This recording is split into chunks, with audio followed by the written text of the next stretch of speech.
programa Além da Notícia desta noite está falando sobre assédio moral, relação de trabalho, aquilo que pode se tornar prejudicial para o empregado. E claro, a gente também vai aqui tentar, eu vou tentar conversar com a ministra, aliás, já pergunto isso agora, ministra.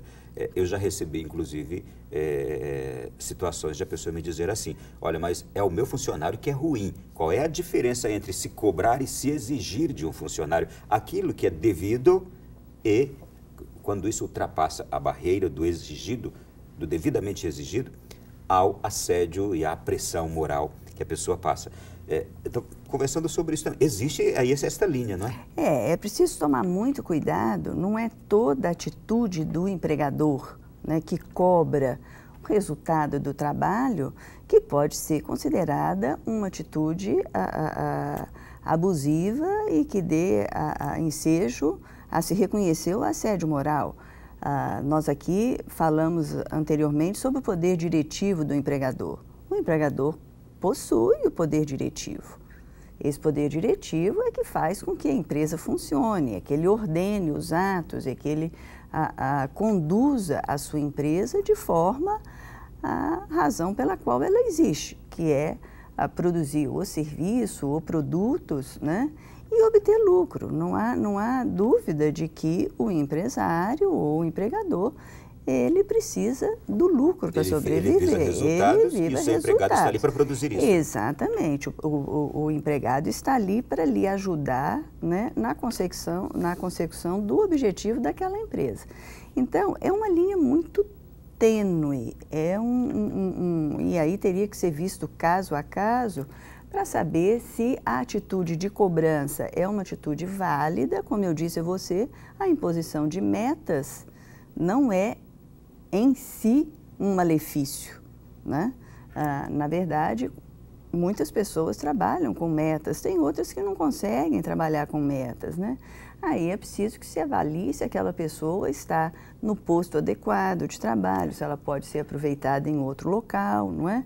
Mas, de qualquer maneira, não se quer aqui dizer que o empregador não possa cobrar resultados no trabalho. Mas essa cobrança, em primeiro lugar, a maneira como ela é feita. Você tem que ter sempre em mente o respeito que o trabalhador merece, porque o trabalhador, antes de ser um trabalhador... A senhora está entrando em características, não é? De como se pode assediar moralmente uma pessoa?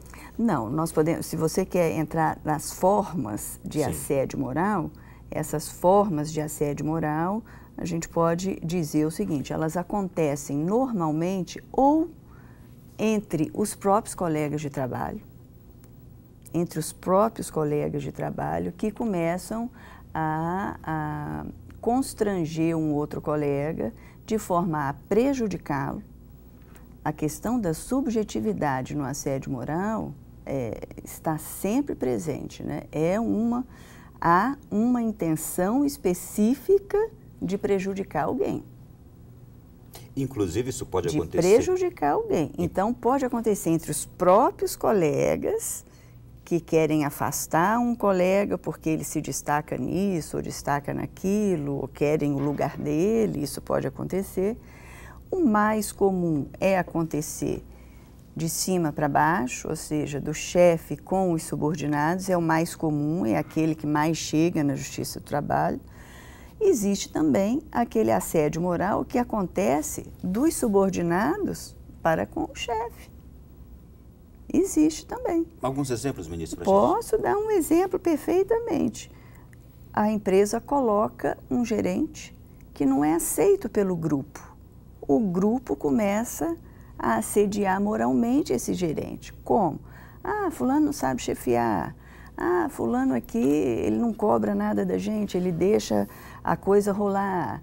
E vão aí fazendo isso ao longo do tempo. É preciso que a gente deixe claro aqui também, que não falamos ainda, é que essa atitude que enseja o assédio moral é uma atitude prolongada, não é uma atitude única. Ela tem que se repetir durante um determinado tempo para ser considerada como assédio moral, né? Não é uma única atitude, pode acontecer uma atitude tal, abusiva, uma única vez, que dê ensejo a uma reparação.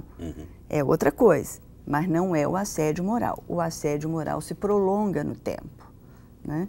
Então, pode acontecer, por exemplo, dos subordinados não aceitarem um gerente, preferiam o outro, haviam 2 concorrendo, um foi o escolhido e eles começam, então, digamos assim, vamos falar numa palavra mais popular, a boicotar o serviço desse gerente, de forma a que ele não consiga demonstrar o desempenho que era esperado e, portanto, ser trocado. A quem este assediado recorreria? Pois é. Essa Porque é um grupo grande que está ali contra ele. Exatamente. Essa é uma questão interessantíssima e que muitas empresas e muitos sindicatos já vêm se preocupando com isso. Então, hoje, o que se vê, na maioria dos acordos e convenções coletivas de trabalho, por exemplo, nas categorias que estão organizadas, a inserirem numa cláusula desse acordo ou dessa convenção a prevenção do assédio moral. Né? Quais são as medidas que a empresa poderia tomar para prevenir a ocorrência do assédio moral. Várias empresas, por exemplo, ainda que não tenham isso em convenção coletiva ou por causa da convenção coletiva, adotam códigos de conduta ou códigos de ética e repassam com os empregados quais são as condutas que eles devem ter de respeito ao colega, de respeito do chefe para com o subordinado, né, essa coisa toda. E tem outras empresas que ainda lançam mão de outras, vamos chamar assim, de outras formas de prevenção, que é aquelas que desenvolvem a espiritualidade no trabalho também, que é uma forma muito interessante, né? A Justiça vê com bons olhos esta atividade? Qual atividade? Esta do desenvolvimento de uma espiritualidade no trabalho, Olha, de uma busca... na verdade, a Justiça do Trabalho e o direito do trabalho como um todo, ele tem como pilar básico a conciliação, ou seja, a prevenção do litígio.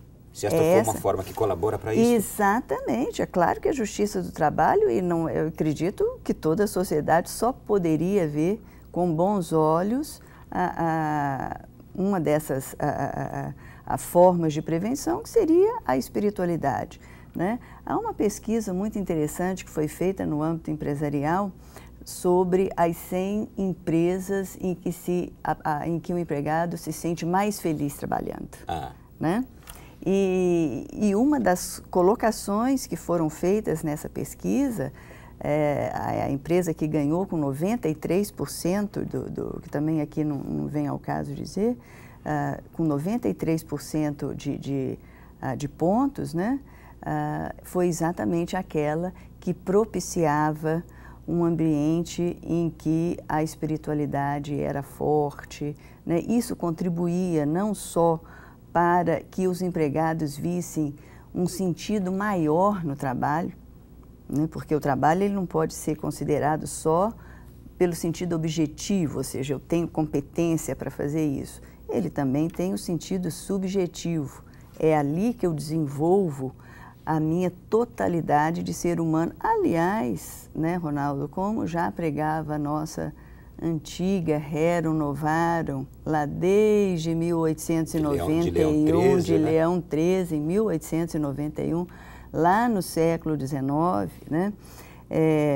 Há um colega meu aposentado, o ministro José Ajuricaba, que escreveu um pouco sobre a Rerum Novarum e o direito do trabalho, e ele diz o seguinte, que o direito do trabalho é exatamente a efetivação do que prega a Rerum Novarum, né? Porque isso já estava lá na Rerum Novarum há muitos anos, né?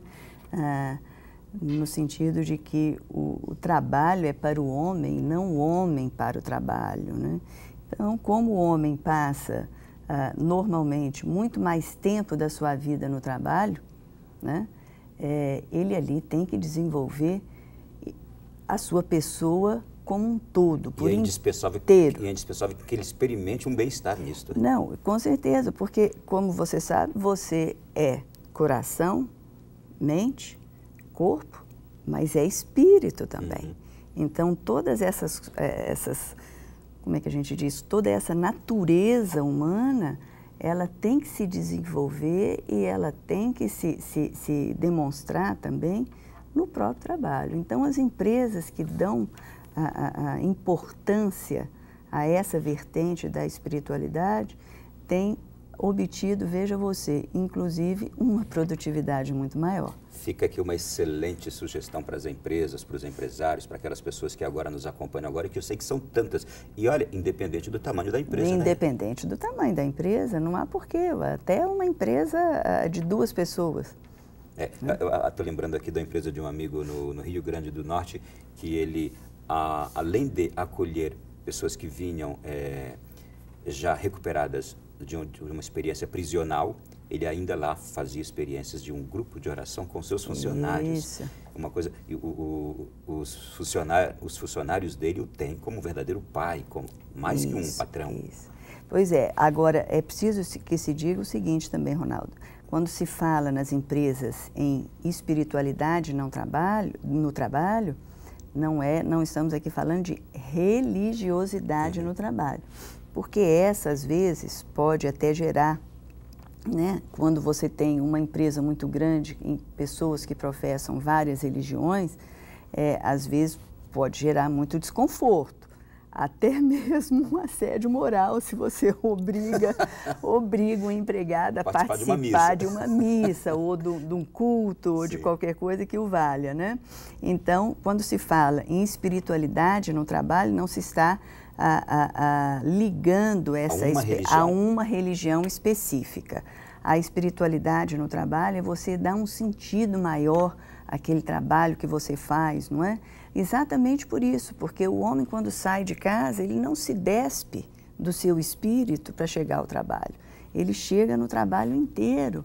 Então, ele tem que ali desenvolver toda a sua potencialidade, inclusive a espiritual, a humana, afetiva, tudo isso, né? É apenas algo proposto, não deve ser nada também obrigatório. Não, de forma nenhuma. Continuando aqui, a gente falou de uma espécie, de uma forma comum de assédio. Aquela forma que vem de cima para baixo do patrão, com essas características dela? Olha, normalmente elas podem se aparecer de diversas formas, né? Veja você, ela pode aparecer em gestos, em palavras, né? Palavras de baixo calão, palavras vexatórias, né? Houve um caso muito interessante agora no Tribunal Superior do Trabalho, em que o empregado, ele trabalhava num abate de aves e ele era de origem iraniana, porque um dos clientes dessa empresa fazia questão que as aves fossem abatidas de uma determinada forma para atender às normas religiosas do Irã. Esse empregado é brasileiro, mas de origem iraniana. E ele era, então, o tempo inteiro, durante o período todo em que ele trabalhou na empresa, chamado de palavras, assim, aviltantes mesmo, né? Deixa eu falar, puxa-saco. Puxa-saco ou... Não, ele era tratado como palavras, assim... Piores que essa? Não, muito piores. Ele era chamado eu não quero aqui falar porque fica aparecendo, mas está lá no processo. Ele era chamado de iraniano maluco, às vezes porque como eles tinham que deixar o sangue escorrer de todo o animal, porque eles não comem o sangue degradado, né? Então jogavam o animal sangrando em cima dele, né? Ou seja, para provocá-lo, né? E assim uma série de coisas. E com certeza foi reconhecido que ali havia um assédio moral absolutamente, inclusive uma discriminação muito grande com uma determinada religião, com tradição, com credo, essa coisa toda, né? E aí, na verdade, também, olha que coisa interessante, quem fazia isso não era o dono do abate, mas como o dono do abate era obrigado a aceitar os fiscais que vinham do país, e eram esses fiscais que tinham essas atitudes, o dono do abate também foi condenado, responsável, porque ele permitiu que os seus clientes fizessem isso com o seu empregado, né? Então, essa responsabilidade do empregador por aquelas pessoas que trabalham na empresa pelo assédio moral é pacífica na jurisprudência e na doutrina. Tanto está previsto isso tanto no Código Civil quanto na CLT, e o próprio Tribunal Superior do Trabalho tem uma súmula exatamente a esse respeito. Nós vamos continuar falando sobre esse assunto daqui a pouquinho. E atenção, como uma pessoa que sofre o assédio, ela deve agir. Há casos também, ministra, em que se deve juntar provas, reunir provas, porque às vezes a situação é uma situação que você se sente impotente, mas se você não tiver também como provar aquilo, você vai ficar como uma pessoa errada. Daqui a pouquinho no próximo bloco.